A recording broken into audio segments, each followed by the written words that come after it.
সম্মানিত প্রিয় গোলাপগঞ্জ বিয়ানীবাজারবাসী এবং প্রবাসে অবস্থানরত আমাদের সম্মানিত প্রিয় ভাই এবং বোনেরা, সবাইকে ইংরেজি নববর্ষের শুভেচ্ছা জানাচ্ছি। আর একটি বছর আমাদের কাছ থেকে বিদায় নিয়ে চলে গেল। আমাদের পর্যালোচনা করা দরকার এই বছরে আমরা কি কি ভালো কাজ করেছি আর আমাদের দ্বারা কি কি ত্রুটি বিচ্যুতি হয়েছে।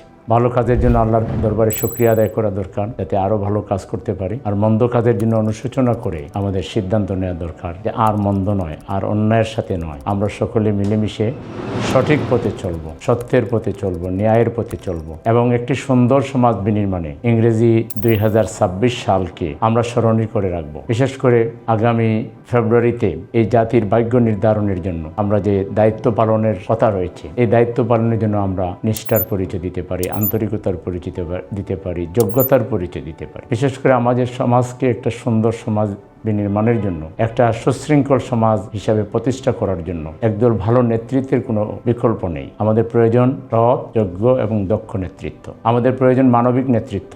আমাদের প্রয়োজন দায়িত্বশীল এবং সচেতন নেতৃত্ব। আমরা আশা করব আমাদের জাতির নেতা যারা হবেন তাদেরকে নির্ধারণে আমরা যোগ্যতার পরিচয় দেব। তাইলে 5টি বছর আমরা অন্তত সুখের নাগাল হতে বা পেতে পারি। আর না হয় আমাদের ভুলের জন্য আবারও আমাদেরকে অন্ধকার জগতে ফিরে যেতে হবে। আমি শুভ নববর্ষের এই সময়ে আমার হৃদয় নিংড়ানো ভালোবাসা, আন্তরিকতা, বিশেষ করে গোলাপগঞ্জ বিয়ানীবাজারকে গড়ে তোলার জন্য আমি আমার সর্বশক্তি প্রয়োগ করে যুব সমাজকে সাথে নিয়ে, আমাদের মুরব্বীদেরকে সাথে নিয়ে, সর্বস্তরের জনগণকে এই বিয়ানীবাজার এবং গোলাপগঞ্জের উন্নয়নের জন্য সবাইকে সাথে নিয়ে আমি কাজ করব, সেই প্রত্যাশা ব্যক্ত করে আবারও সবাইকে শুভ নববর্ষ জানিয়ে, ধন্যবাদ জানিয়ে আমার কথা এখানে শেষ করছি। আসসালামু আলাইকুম ওয়া রাহমাতুল্লাহি ওয়া বারাকাতুহু।